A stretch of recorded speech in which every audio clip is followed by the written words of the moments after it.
I think the best ingredients in photojournalism are to have images and stories that are able to interrogate us. It's not just about describing, it's not just about feeling emotions, but I think the most lucid projects are the ones that ask and raise questions to us.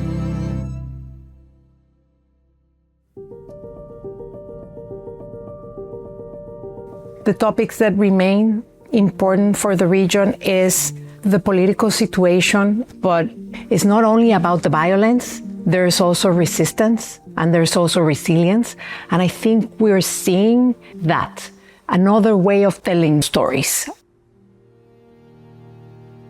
We have a very emblematic photo of Padre Chueco, and I think we can see there this struggle, the brutal use of force of the police for one elder, which is crazy, but it's telling you what is happening with all of the situations in general in the region. We also saw the violence that comes from the drug trafficking, the cartels, stories like the Rio de Janeiro, the killing in the favela of the gangs. And then we have the episode in Ecuador, the Malvinas, where 4 kids were brutally killed. So it is topics that over and over again are appearing for South America. But I think we also saw a need for different stories. We have a beautiful photo of a grandmother with all of her grandchildren in a bed, having just this very intimate, beautiful moment where the kids are laughing, and you can see the power of what family represents for all of us. We have very powerful stories that go from the news event to the very local, intimate work in Colombia, both projects. One is named The Absence, which is looking to put some image to something that we cannot see, which is the absence of a father. Very poetic, it's beautiful. And the other one, it's called Manecillos, and it's about the Afro-descendant communities and how they're resisting and how they celebrate their lineage, their heritage. I remember we had this discussion and we were all saying, isn't it wonderful that we can have this quality of work that is showing us the situation of a very specific community by someone who's a member of that community? The agrotoxin story from Argentina, I cannot unsee that. It's so strong. It's black and white images.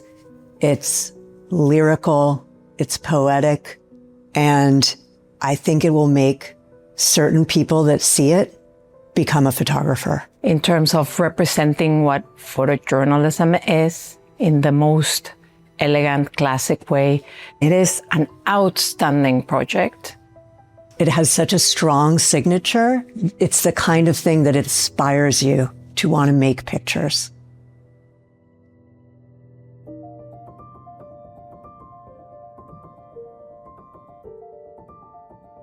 We were able to really focus in on what a good image meant.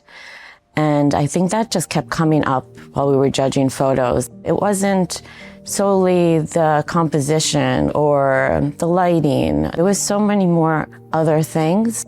It was the context, the education it could provide, the shift in narrative, the ability to bring in an audience into a story and a moment that maybe they didn't know about.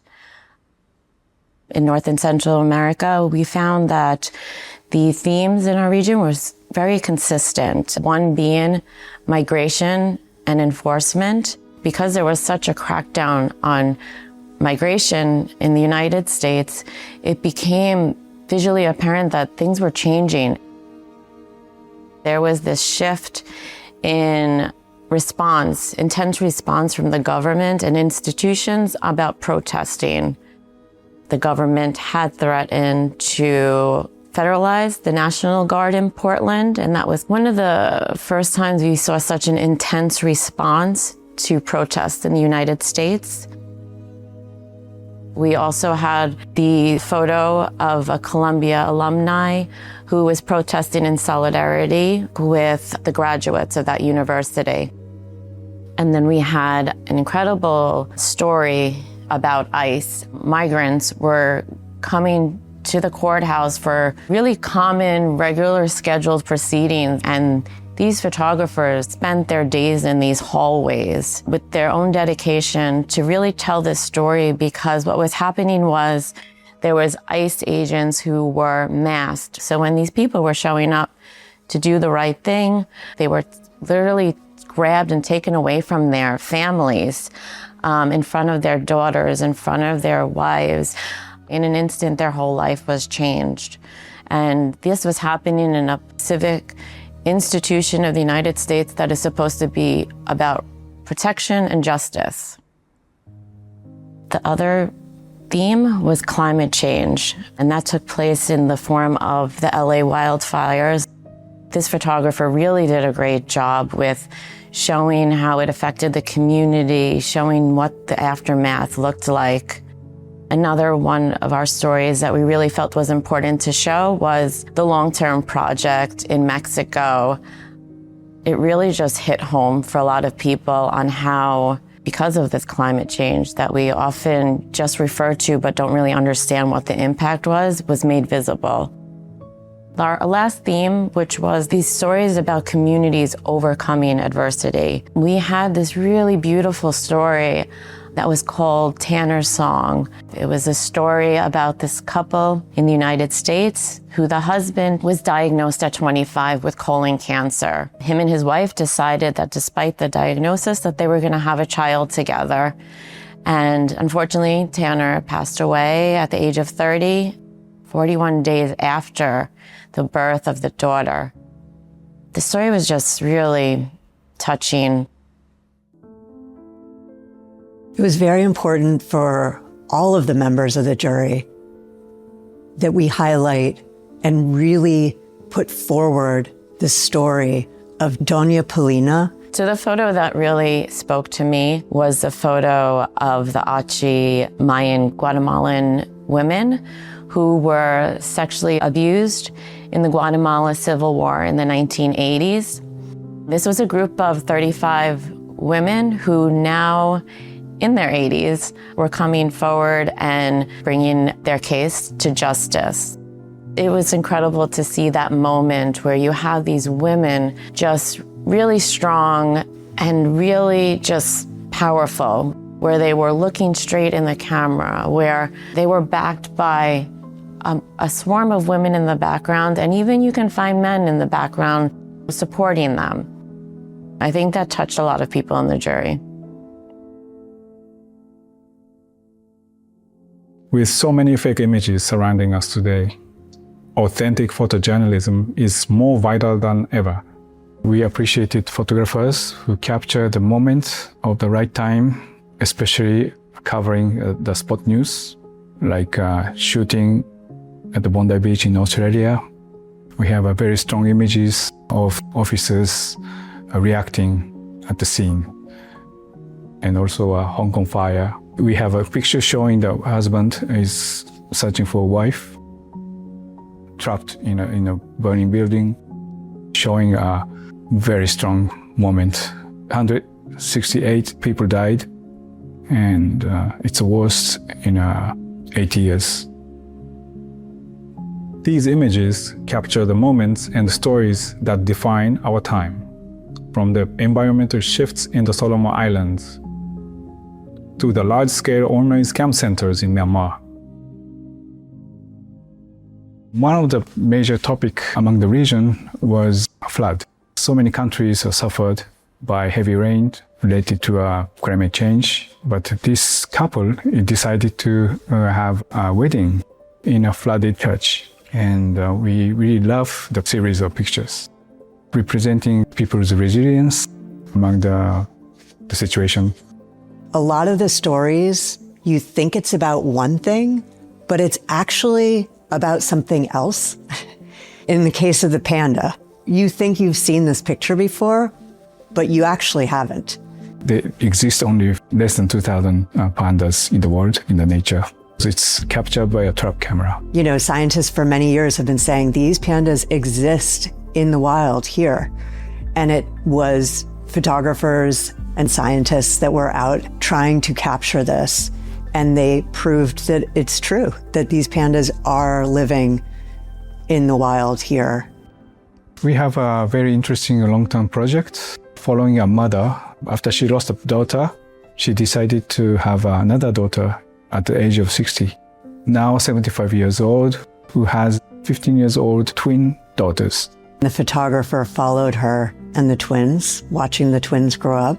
It's sort of classic storytelling, quite beautiful, because in the shadow of that story is the one-child policy in China. So you see, this is a kind of a challenge of her to make new life.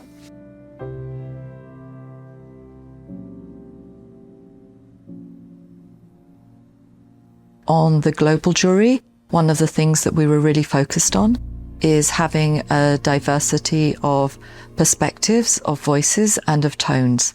There are stories of resilience, hope, strength, and love, as well as ones of struggle.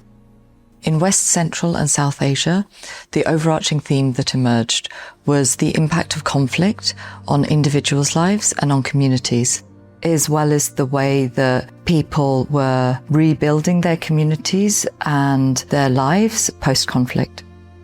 We had really strong entries from the Gen Z protests in Nepal. We awarded a single image that shows one of the governmental buildings on fire on the second day of the protests.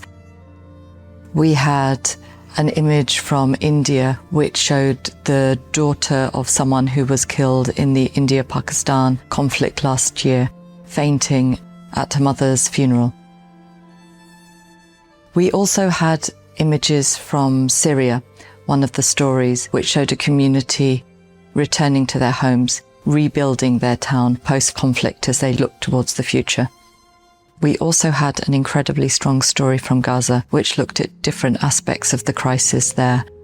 What was really notable about it is the care and the dedication that the photographer had taken in documenting different aspects of the lives of the people around him in the community that he's part of. Cuts in US aid have had huge implications around the world, and one of the hardest hit groups of people are women and children in Afghanistan. One of the stories we awarded was from Afghanistan and focused on mortality rates among pregnant women and the loss of babies due to the cuts in funding, which meant that women aren't able to access healthcare. The story we awarded as long-term project for the region, it was a story about the impact of conflict on children's education. We thought it was an interesting reflection, given that often war is covered very intensively and we don't always look at the long-term implications of conflict on future generations. We had an incredibly powerful image from Gaza of people trying to get aid at a food distribution point. You can't even tell what you're exactly looking at. The only way that you know it's the truck is because of this one mirror on the side of the truck. This is everyone just wrestling for food. And the chaos of that picture really haunted the jury.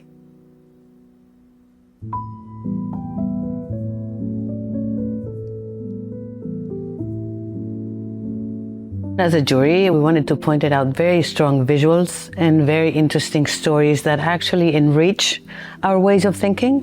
I mean, with very strong visuals. It's impossible that people don't reflect on them.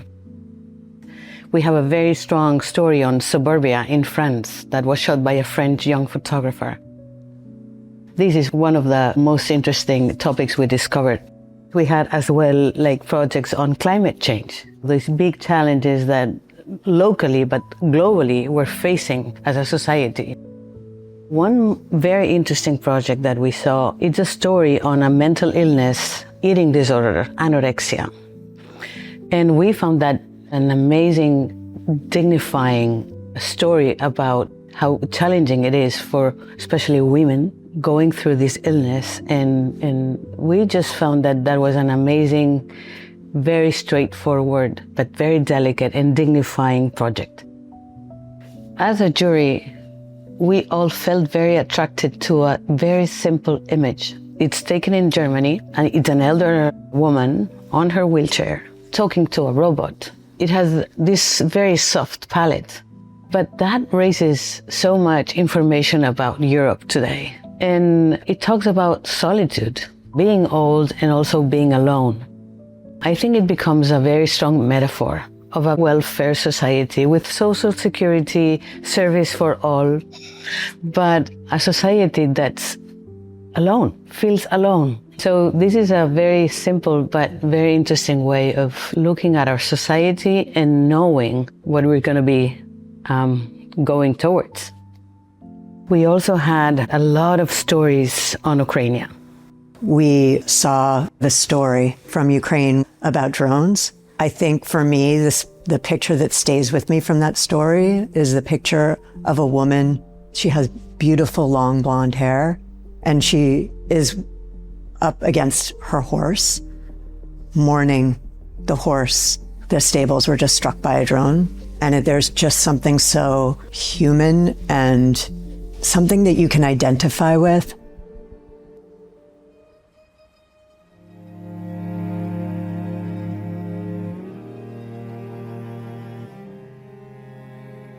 The main themes in the Africa region reflected a wide spectrum of African realities, from the ongoing war in Sudan, protests in Madagascar, a powerful cultural event in Morocco, elephant culling in Zimbabwe, to the issue of women being abused in Kenya, as well as daily life, beautiful scenes in South Africa. All these provided an honest portrait of the realities of the continent as a whole. Well, there were a lot of layers to the stories that went deeper than what you see. And that is what great photojournalism does. The women in Morocco on the horses with the guns, like there's such strength and power in their postures, in their poses. And I just loved seeing women that way in Morocco. And it's completely new work. I want the audience to walk away with a different and wide range of perspectives of the realities of the world. That the world is a complex place. That we cannot ignore war. We cannot ignore political injustice. But also it's important that we show there is hope, and that we show and demonstrate the need for resilience, and that the world can be a better place, and that it's not all gloom and doom. But through the stories that you see in the exhibition and online gallery, hopefully these will be able to bring something positive and something to smile about. There's no little stories.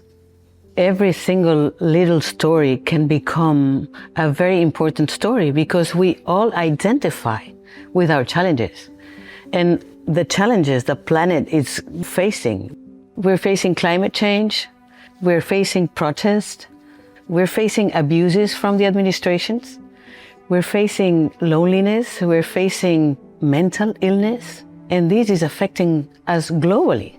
So every single little story in a local little village can be inspiring for any other person in the world.